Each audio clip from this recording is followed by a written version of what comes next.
Today we're going to be talking about adverbs. So back to our essential question that we've been looking at every day. How does knowing the different parts of speech improve our writing? So adverbs and our knowledge of adverbs can help us make our writing better. Let's find out how. By the end of all of these lessons, you will say, I can identify the different parts of speech. An adverb describes a verb, another adverb, or an adjective. Now, honestly, fourth grade, I really think that adverbs are tricky. They really are, because there's so many different types of adverbs. Let's look at a few examples. Okay, here's a few examples. So I want to kind of narrow our focus right now on adverbs, but I want to make you aware that there's more than what we're going to be talking about. There's the how we did something. So these words in the how section, quietly, peacefully, carefully, slowly, badly, closely, easily, well, fast, quickly, cheerfully, efficiently, painfully, secretly, all of those describe verbs. Okay, those are the easier adverbs. We're really going to focus on those as our adverbs for fourth grade. But you should also be aware that where words, location words, such as above, abroad, far, and so on, those can be adverbs. When words, now, yesterday, soon, later, tomorrow, those can be adverbs. How much, like quite, fairly, to, enormously, entirely, those can be. And how often, always, sometimes, often, frequently, normally, generally, those can also be adverbs. Now, one little trick that works a lot of the time, not always, but a lot of the time, is that a lot of adverbs end in ly.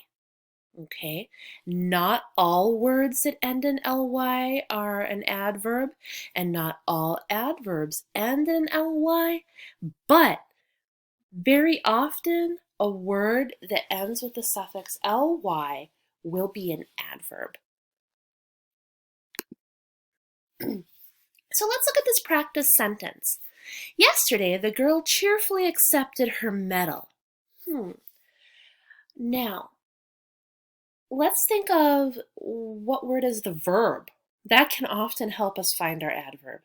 So when I look at this sentence, yesterday the girl cheerfully accepted her medal. What did she do? Yeah, she accepted it. Now, how did she accept the medal? She did it cheerfully, right? Notice there's the ly. Cheerfully is an adverb. Now, we also talked about time words. Yesterday is when she accepted. So yesterday would also be considered an adverb. Let's look at this poem. Okay, so the poem is entitled Homework by Jen Bangle. Each and every day it is assigned endlessly. Will it ever stop? School is our work, they say. Can't they ever let us play? Okay, so I'm going to focus on one adverb in this entire poem. Okay, each and every day it is assigned endlessly. Now, in that one, where is our verb? Assigned.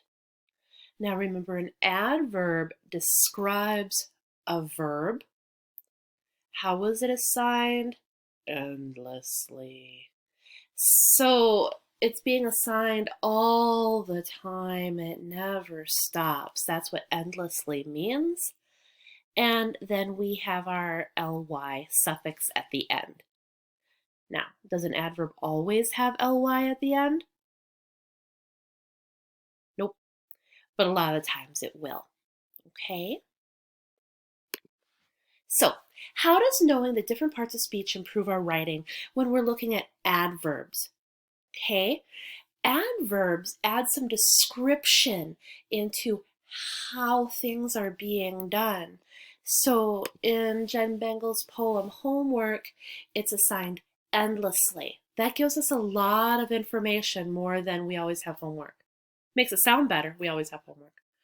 And it's descriptive. We want it to be, our writing to be descriptive, so our readers can really understand what we're trying to communicate to them. Okay, let's look at this one. Yesterday, the girl cheerfully accepted her medal. Now, let's just leave out our adverbs. Okay, if I leave out the adverbs in the sentence, it would be the girl accepted her medal. Does that tell me when? Does that tell me how? No. So my adverbs here are giving me a lot more information than a sentence without them. Okay? It's our goal as writers to communicate our messages as much as possible so that our audience can understand.